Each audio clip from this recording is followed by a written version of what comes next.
আমরা আমাদের খুব নেসেসারি যে সমস্ত বিষয়, ধরেন ওষুধ তৈরি করবার যে ম্যাটেরিয়াল, সেগুলো ইম্পোর্ট করবো, যে সেই ইম্পোর্ট ফাইন্যান্স করবার টাকা আমাদের কাছে নাই।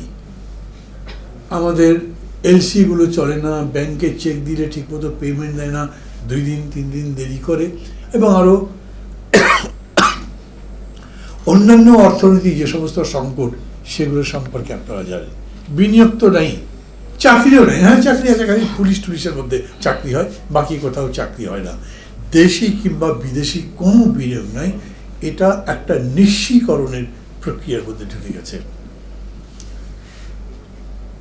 এখন শেখ হাসিনা এই যে বললো না, মোদির থেকে পারমিশন নিয়ে ওদিকে যাচ্ছে, হ্যাঁ এরকম করে তো বলাই যায়, কিন্তু তার চেয়ে বড় জিনিস কি হয় না, অনেক সময় গরিব আত্মীয় যদি বলে যে আমাকে কিছু টাকা দাও, এই ওই, তুই তো শোধ দিতে পারবি না, 1000টা কাহিনী বলে কনভিন্স করবার জন্যে।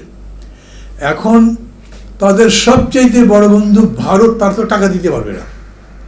টাকা কে দেবে? মার্কিন যুক্তরাষ্ট্র টাকা দেওয়ার জন্য তার প্রক্রিয়া অনেক লম্বা। আজকে চাইলে 6 মাস 1 বছর পরে হয়তো পাবেন, কিন্তু চায়না, রাশিয়া, এই সমস্ত দেশ সিঙ্গল হ্যান্ডেড ডিসিশন করতে পারে। অতএব তারা চেয়েছে তার কাছে টাকা। কারণ ইন্ডিয়াকে তো সেটা বোঝাবে, আমি তোমার সাথেই আছি, আত্মার সম্পর্ক আমার তোমার সাথে, কিন্তু অর্থের সম্পর্ক ওদের সাথে না করলে তুমি তো টাকা দিতে পারছো না। অতএব 20 বিলিয়ন ইউয়ান চেয়েছে, মানে ইকুয়াল টু $5 বিলিয়ন। এটা একটা সমস্যার মধ্যে পড়ে গেছে যে টাকাটা দেবে কি চায় না, চায় না, দিতে চায় যদি ইউয়ানে নেওয়া হয়। এখন ইউয়ানে নেওয়া মানেই হচ্ছে yuan get stronger in the international currency basket. মানে 4টা ইন্টারন্যাশনাল কারেন্সির মধ্যে এখন রুবেল বলেন আর ইয়ান বলেন, মানে এই চাইনিজ কারেন্সি বলেন, এইটা ডলারের সাথে কম্পিটিশন করবার মতো নয়। কিন্তু বাংলাদেশ যদি তার সাথে এরকম একটা চুক্তিতে যুক্ত হয়, তখন একটা বড় ধরনের স্পেস তাদের তৈরি হয়। তারা মনে করছে যে না, এরকম দেওয়া যাবে না, আমেরিকা এই জায়গায় বাধা দিচ্ছে, ইন্ডিয়ারও আপত্তি আছে।